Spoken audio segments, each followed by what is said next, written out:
If you've got a hankering for horror, a craving for creepiness, or simply a taste for terror, then slice into a feast of frights served up by the nation's top terror attractions. From the ghoulish graveyards of St. Louis to a haunted hellmouth in Long Island.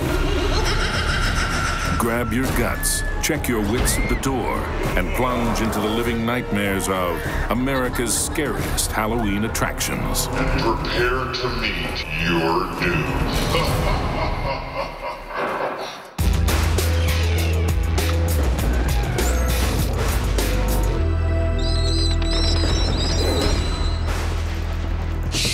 Coming up, the demons of Pittsburgh are getting all dolled up.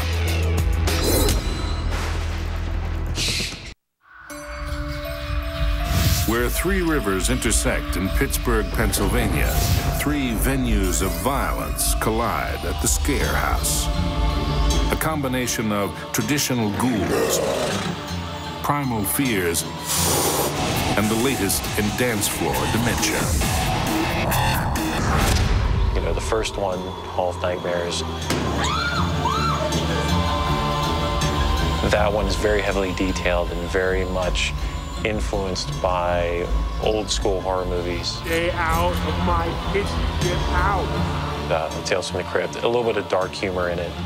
Here, there's a who's who of scare tacticians, from rotting corpses to possessed babysitters. If you've seen these creeps in your nightmares, at the ScareHouse you meet them face to face. Because it was a theater at one point, it has this old crumbling marquee out front.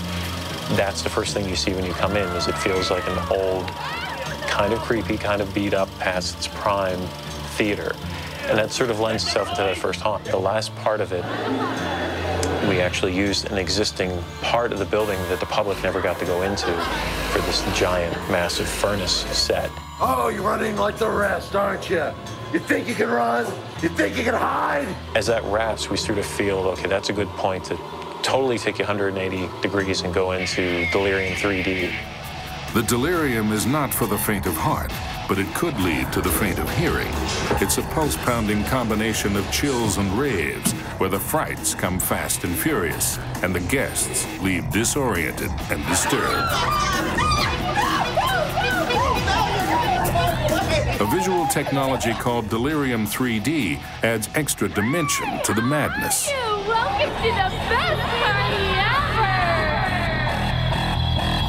Oh, all my friends are here! Come join us! 3D glasses bring depth to the dread. And that's just, we like to say that kind of just sort of resets the brain and gets you into a fun state. Again, pushing different kinds of buttons than the first haunt. Enjoy yourself, it's the best party ever! It all ends at the Screamatorium, where they pour on the gore. You know, that's the more graphic, scary stuff. That's one we find where you see the most people running. We have seen people crawling out on hands and knees. We have seen loss of body function.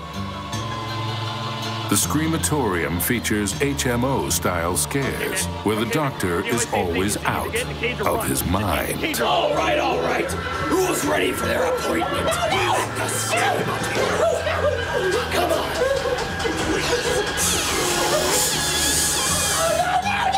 No! Right this way. And make sure you think the dentist on your way out. Here, the zombies lead a sinister double life. I'm a web developer. And they're handpicked according to strict criteria. I'm the tallest, skinniest guy that they know, so I'm the guy that they picked. At the ScareHouse, you're the star of your own personal fright flick. It's not like a passive experience where you're sitting and watching a horror movie and you can just turn it off or say, oh, too scary. It should really feel like you're in this, you don't know how it's going to end, and you just got to see it all the way through. The baby doll room was really creepy because they had like real photographs, and it just made it more real. And the shocks just keep on coming. Because it keeps it like that roller coaster.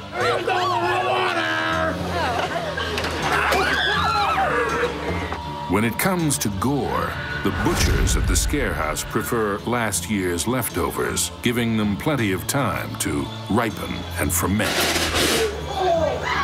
A lot of our sets, especially in Screamatorium, something really wet and messy happened, but it was about 10 years ago.